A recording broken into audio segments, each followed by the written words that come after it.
Hey guys, welcome back to the channel. Today we're going to be taking a look at some hard baits, which is awesome. It's something I've wanted to try for a long time, finally got into it, and I absolutely love it and can't wait to share it with you guys. So today we're going to go over exactly how I paint this vibrant crawl, and this is an amazing color, great for beginners, believe it or not. It's very easy to paint this, and I'm going to show you exactly how I do it. If you want details on my equipment, my gear, all the things I think you might need as a beginner, there'll be a section at the end of this video. Just drop down there and it will go over my setup, everything I've got, everything I've learned so far, and just some basics that will get you started and what you're gonna need. Most of it you'll see during the painting process, but just a little bit of insight in case you are brand new to painting and wanting to get into it. Now, there are a few things you're gonna need before we get started on this build today. You're gonna need some blanks. This is the Moneymaker S-Crank from Lurebuild.com. And this is the clear version. They have a chrome and a foiled version, I do believe, but this is the transparent version. These blanks right now are about 75 cents a piece, so extremely reasonable for you to get some blanks to practice on. Now, with that being said, I've got the bills taped up. I just used some painter's tape, nothing fancy there, and just trimmed the excess off with some scissors. As far as paints go, I like to use Createx water base, and I'm gonna go over the colors we're gonna need. You can get these at Hobby Lobby, you can get them online, you can get them multitude places. But this is the fluorescent orange, which is the bottom color. Then we're going to go to opaque red on the midsection and closer to the top part. We have the opaque black, which is the very top and for the crawl part. And then we have opaque white, which is the first color we're gonna use. And we're gonna use this as a base. We're gonna make sure to shake it good. And we're gonna coat the whole bait except the bill in this opaque white. So let's get into that right now. To start out with, we're gonna be using this opaque white from Createx. And this is just a nice base coat for us to build upon. And the idea is to make that bait look like this base. So we're just going to give it a nice full coat of this white. Once we give it a first base coat, we'll take our heat gun and give it a little bit of heat, get it nice and dry, and then we're going to hit it for a second coat. The good part about this is you don't have to be overly careful because we are just painting the whole bait white, and just have a little bit of fun with it. Don't get runs in it, don't get splatters in it if you can help it, and don't put an overly crazy amount of paint on it if you can help it. And then we'll use a little bit of heat, get it nice and set, nice and dry, and then we'll give it a second coat just to make sure that we got a nice clean base to build our colors on. Okay, now that we have our bait painted white, it's time to move on to step 2, and that is gonna be to put this fluorescent orange on the bait where it goes. And all of this is just building layers, so that's kind of what we're slowly working on, and we need to make that bait look like this bait. And don't be intimidated, this is very easy to do. We're just gonna do a little bit of fading, and we're gonna do a couple coats of that fluorescent orange until we get a nice solid color all the way up to this lateral line here that you can see running side to side. And that is kind of where we're gonna cut off that orange. So with the orange, we paint the belly, and then we're just gonna go up the sides, kind of working our way from the bottom to the top. If you work your way from the bottom to the top, I feel like it's a little bit easier because you can see where the paint's hitting and you're not kind of having to guess where that paint's going. And one thing about overspray is it kind of depends which way you're pointing your gun. In this case, I'm going to kind of spray up and let that overspray come up to this line and maybe go over it a hair. And then when we spray the red, we're going to spray it from the other direction and let that overspray come down. And it will just make a nice blending effect where our colors don't have, you know, maybe such a sharp line. And we're just going to work our way up to this line. And it's okay if you go over, don't worry about that, like I said, because we're just gonna bring that red on down and it will not even matter for what we're doing. I'm gonna put a first coat on just like that. Once I have the first coat on, I'm gonna heat set it with the heat gun. We're gonna watch it go from glossy to matte here in just a second. It does not take long at all with the heat gun. And there you can see it's got that matte finish I was telling you about. Now we're just gonna go over it again and again, you know, maybe 2-3 times until we can get it where it is nice and solid. You can see how that bottom bait that we're painting has the white patches and a little bit weird color. We want it to look just like this top one. So We're just gonna keep applying paint until we get it the brightness and the opacity right, where we don't have all that weird white coming through there. Okay, now that you've got your orange on the belly, it is time to move on to step 3, and that is putting the red on the top and fading it down the opposite direction and just kind of letting them meet in the middle. So we've got our opaque red loaded up. I like to kind of start here on the back, slowly, try not to get too carried away here. You can get that a little bit darker there. We'll just put a little bit there on the nose. A little bit down that eye socket and that gill plate. And what we're gonna do is I'm gonna turn the bait probably just a hair like that, so I can shoot down and fade it into that other stuff here.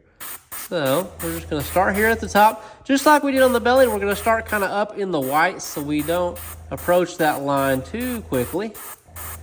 And we're just gonna work our way down. We'll let them meet somewhere in the middle of that gill, just like so. And then we're gonna do the scary part, which is approaching that line.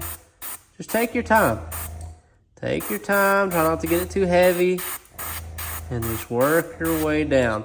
And then if you feel like it's getting, maybe a little too much paint as you're approaching that line, just break out the heat gun, give it a little heat set, and you're good to go.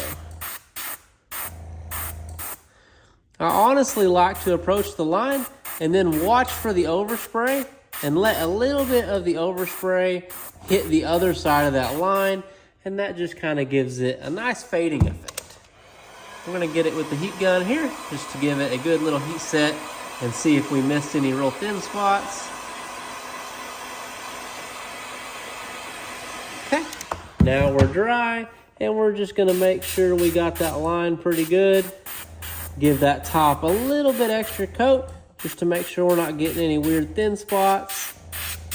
And just like that, we pretty well got it done. I'm gonna flip it over and do the other side, but I'll go ahead and show you what it should look like. Something a bit like that. And that is pretty simple. It doesn't look that great right now, but trust me, the more we work on it, the happier you'll be with it. So now that this side is white and this side's red, I'm just gonna flip it over and do the exact same thing on this side. All right, you have your red on your bait, and now it is time to move on to the next step, and that is this opaque black from Createx, and it's going to be to make that look like this. So we want the black top to overlay the red, and then we're gonna put some black on the gills and around the eye. So that is what we're going for in the end, so that gives you a little bit of a visual picture of what we want. So we'll set that to the side. We have our black loaded in our airbrush, and I like to paint a bait ahead of time, that way I can show you guys exactly what you're looking for in the end, and go nice and easy. Shoot a little bit there on the front of the bait, no big deal there. And we're just gonna darken this up right down the back.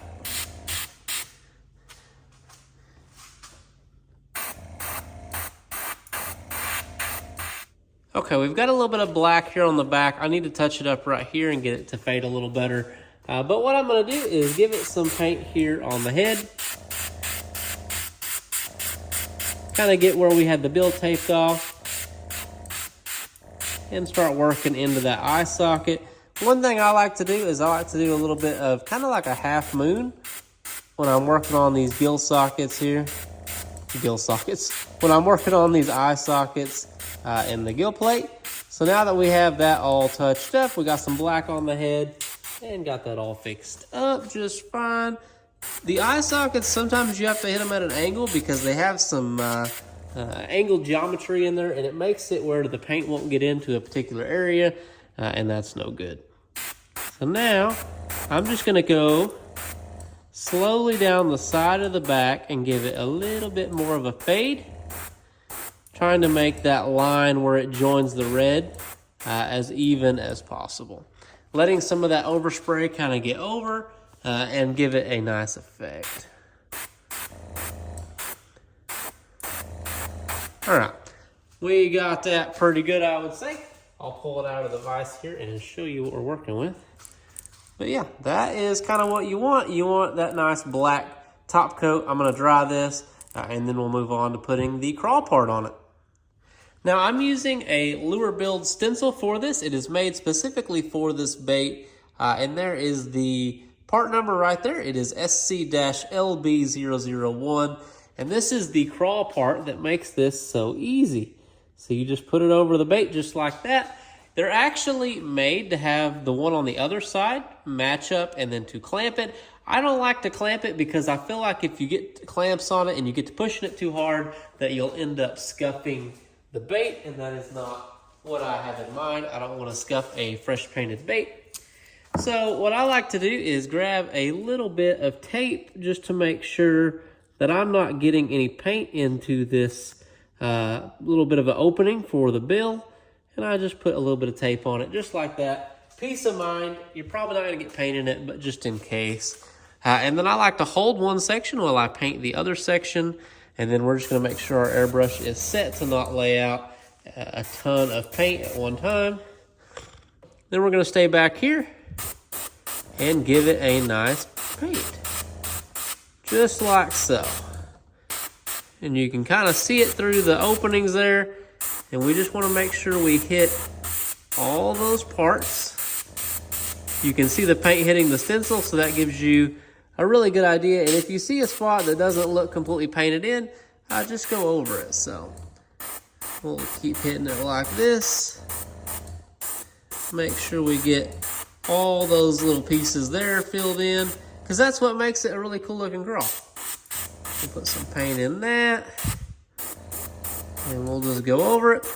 We'll kind of let it dry for a second, and then I like to usually go over it one more time and then pull it off of there. So I'm gonna use my heat gun, give it a little bit of heat. You may not have to do this, but this is just something I like to do. I don't want to get that stencil overly warm, but just a little bit to help that paint kind of dry underneath.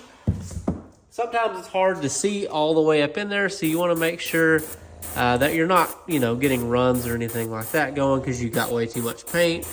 But you also want to make sure that these actually get filled in. So that's kind of what we're working with. Hit that one more time, hit some of these small holes. And then I'm going to give it kind of once over here. All right, I think that looks good. So we're just going to pull it off with it wet. It's fine.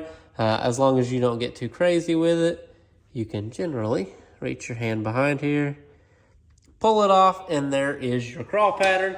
If you clamp it, you might not get quite as much fuzziness because it might be a little closer to the bait, but I am perfectly fine with how that looks. I have no problem with that. We've already done the eye socket, so all we got to do, give it a little bit of a heat set here, and then this bait will be ready to touch. We'll flip it over, do the same thing on the other side, and then it will be ready for some eyes, which we'll put on here shortly.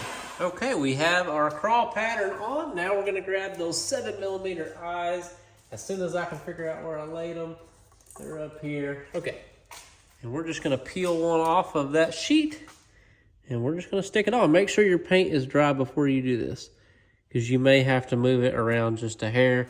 But yeah, definitely don't do that with the paint wet. Okay, then we'll flip it over. And this is just a fly tying vise. If you're curious what I'm using, that's a fly tying vise that is mounted to a Irwin clamp that I use for soft plastics. That's how I got it to mount onto the table. Okay, that is what we're working with, and it is kind of what I showed you. We'll take these off, and then all we have to do is remove the painter's tape here, which I've learned you can kind of pull from the sides usually, and it will pull off just like so. Peel that off of there, and there you go. That is what we were talking about painting, and it looks pretty good. It's not bad. And that is just something that would be really easy for you to paint as a beginner, and then once you get a little more advanced, you can work into some other stuff and try some different colors. But yeah, and then you put some epoxy on it. This has a coat of Lurebuild's epoxy on it, which I will show probably in a separate video on how to do that. It's super easy. You just weigh it, mix it up, and then brush it on and let it dry for 36 hours. Or you can get the UV if you're into that kind of thing. I haven't tried it yet. But yeah, that is the finished result after epoxy. And you can kind of get some pretty cool stuff out of that. All right, so there you have it. That is exactly how I paint this particular bait. Pretty easy, as you saw. It was not overly complicated. As long as you have that stencil, they're pretty easy to get good results with. And I think you guys will have no problem being able to paint that even as a beginner. Now, with that being said, I'm gonna get into some of the specifics of my setup and how I've got it set up as a beginner, and just kind of go over a few things that I learned in that process. So if you just wanted to see the bait painting, I appreciate you watching, like, and subscribe. If you want to see some more, I'm going to have some more stuff here in the future. But let's get into some of the setup stuff, some of the things that you might need as a beginner, and if you just don't have any kind of reference to go on. So the first thing you're going to need is some kind of space to paint, because you're going to have paint going everywhere. You want to have at least some kind of backdrop. And for that backdrop, I would just recommend getting something like this roll of cardboard paper. I picked this up on Amazon, and it wasn't very expensive. And I just have it rolled up against the wall and tape a pretty big area, bigger than you think, because overspray is a little worse than you generally anticipate. So at least do, 3 or 4 strips of that wide, and give yourself an area, just because when you're coating a whole bait white or whatever, it does have a lot of overspray, so don't ruin your work area. Another thing you're probably going to want is a vise of some sort. Let me take this one off. This is just a fly tying vise that I have actually attached to a Irwin clamp, which is not how I would necessarily recommend doing it, but my table is too wide for this little clamp that comes with the vise. If you want to get one that has a stand, that would probably be better, but this is just something that I kind of got as a gift, so that's why I'm using it. Now, with that being said, another thing you're going to want, as you probably saw in the video, was a heat gun. You can get a heat gun or a hair dryer, either one. You don't have to spend a ton of money on this. Just get something that'll throw out some warm air and dry that paint pretty easily. I have that one turned down a decent ways just to make sure that it doesn't melt the plastic, because that thing puts out a lot of heat and it could definitely do that. Another thing you're probably going to want is some Createx paint. You can get the normal Createx airbrush paint. I get it at Hobby Lobby. It's $4.99 a container. You can get it online too. And you can do quite a bit with that. There is opaque, iridescent, there's fluorescent, there's pearlized. There's a lot of different finishes that are in just this standard series of paints. And then as you get more advanced and you want to do some more interesting colors, you can move on to their Wicked series and try out some of their Wicked paints for some better effects. And definitely check that out if that's something that interests you. So we have that. We also have a sealer. If you want to use a sealer instead of a white base coat, you can. I just got this stuff in today, so I haven't messed with it yet. But this is just a white sealer that you'll paint the bait with. Instead of the opaque white, you can use this, and it creates a good sealed base coat for your stuff to go on. So that is one thing you might consider. Another thing you might want is a little bit of airbrush cleaner. This is just the Createx brand. The paints that we're using here are water-based, so water takes off pretty much any of the paint that's left over, but it's nice to run some of this through your gun, and then take your gun apart once in a while and get it to where you can get it nice and cleaned out. As far as airbrushes go, this is an $80 kit that I bought on eBay. It is not overly fancy. And it came with the airbrush, the hose, the compressor. It doesn't have a tank, but it's got enough buildup that it's not too big an issue if you don't mind the compressor running quite a bit. It's pretty quiet, so it doesn't really bother me. And you can get, like I said, the top load guns like this, or you can get the jar loads on the bottom. I like the top loads. This is a small top load, and then we have a bigger top load here if you're working with more paint. I prefer this little bit because it is so much easier to clean out. And when you're cleaning it out, I just use a little bit of a spray bottle with some water in it, and it does the job fine. Spray it in there, let it run out, and get it nice and clean. And then you can get it where it's not too big a deal. I may even show you how to clean this out. I'm not sure yet because there is paint in this. But that's kind of what we're working with as far as that goes. It has a built-in water separator, which is good because compressors do tend to build up some water. As far as anything else goes, you're probably going to want some lure eyes. If you buy your blanks from Lurebuild.com, they usually say the eye size on them. So these are some smaller ones for some jerk baits that I got. but these take 7mm. So if you're painting this exact blank, you're gonna want some 7mm eyes, which is what we got here. You're gonna want some painter's tape. Painter's tape's good to tape off bills, masking tape, whatever you just happen to have. And then you're gonna want some stencils if you're trying to paint that same pattern. Like I said, these are the Flex stencils, and I recommend these. These are very nice stencils. And what I was telling you is they're kind of meant to clamp together like this over the bait. But if you don't put a top coat on the bait, you can scratch your bait with these. And then you can get a top coat. You can do this UVLS clear, spray it over the bait, dry it, and then put that over it, and it'll protect your bait. But I just lay it up on one side, spray it, and then I'll epoxy over it. And that epoxy makes such a thick hard coat that I'm not worried about it. And that is basically everything you're gonna need to be able to do this, everything I can think of. Yeah, you can try out some different stuff. Lurebuild has all kinds of stuff available. Not sponsored, but it is a great place to buy a lot of your lure making stuff. And that's kind of where I've been getting mine from. Just simple. I haven't had any problems. Everything I've ordered has arrived. I did buy some hooks from them as well, and the hooks were pretty good quality. I was actually surprised by how sharp the hooks were. I was kind of going for something mid-range just to start out with, but they exceeded my expectation. But yeah, I think that's everything that you are gonna need to get started. You might want something with a hole in it just to be able to do shad dots.